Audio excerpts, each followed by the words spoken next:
Una via Atenea sempre più degradata, con tante vetrine vuote e molti locali con i cartelli affitta e si vende. E questa è l'immagine girata stamattina dalle nostre telecamere che dimostrano come la via più importante della città negli anni sia andata sempre più indietro. E se da un lato registriamo polemiche inutili e sterili verso la ZTL che limita gli orari di accesso con le auto e che ovviamente stride con la voglia di Agrigento che vuole essere capitale della cultura italiana, dall'altro vediamo una strada sempre più spopolata e morta commercialmente parlando. Un attento osservatore si accorge che sopra i cartelli del si vende e del si loca esistono le vecchie insegne delle attività che fino a qualche anno fa venivano esercitate. Ne abbiamo parlato con una persona che da sempre ha abitato in via Atenea e che per tanti anni e che continua ad avere un esercizio commerciale, Vittorio Messina, che è anche presidente della Confesercenti di Agrigento. Ma indubbiamente sono cicli.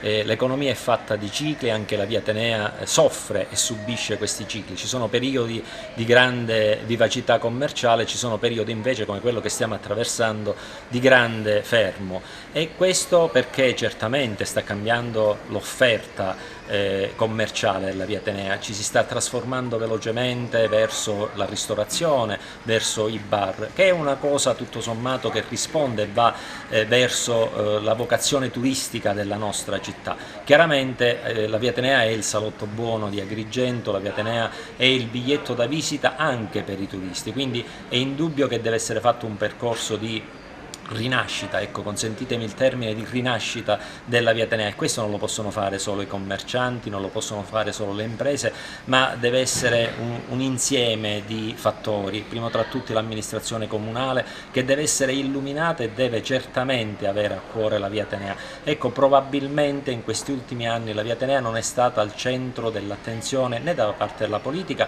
né indubbiamente da parte di una fascia di imprenditori che hanno preferito andare a localizzare le proprie aziende non in via Atenea. Ricordate che la via Atenea soffre di questi cicli, e a un ciclo negativo come quello che sta attraversando ne arriverà certamente prima possibile uno positivo e uno rigoglioso, e quindi noi aspettiamo questo, sicuri che questo arriverà prestissimo.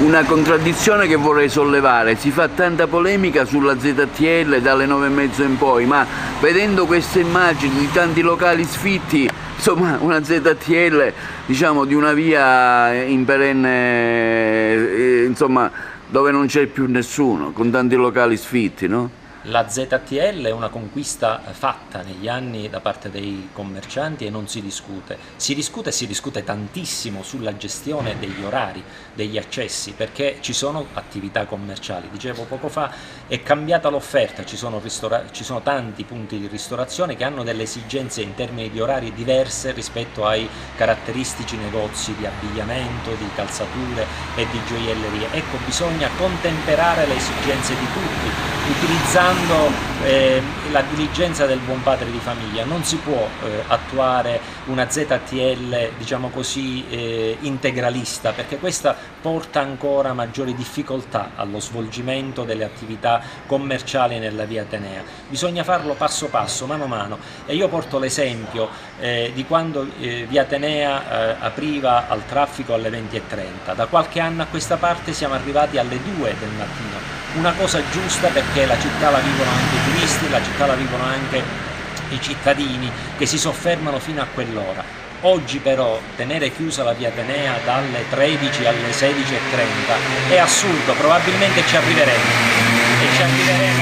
arriveremo tra qualche anno. Ma ci arriveremo non solo indicando un orario di transito nella via Atenea all'ingresso della strada, ma ci arriveremo attraverso una serie di variabili, ripeto, attraverso l'attenzione dell'amministrazione comunale, attraverso l'attenzione dei commercianti, attraverso l'attenzione dei cittadini.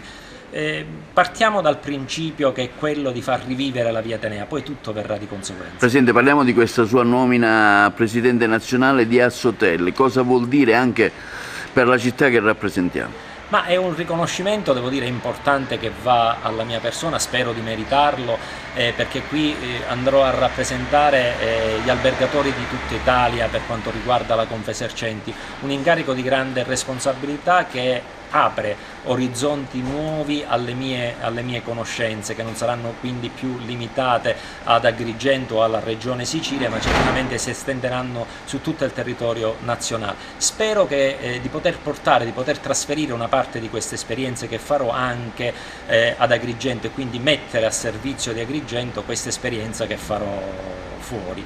Agrigento è una città indubbiamente bellissima, una meta diciamo particolarmente richiesta dal turismo. Adesso probabilmente dobbiamo fare tanto anche noi, e questo è il nostro obiettivo, lavorare per questo.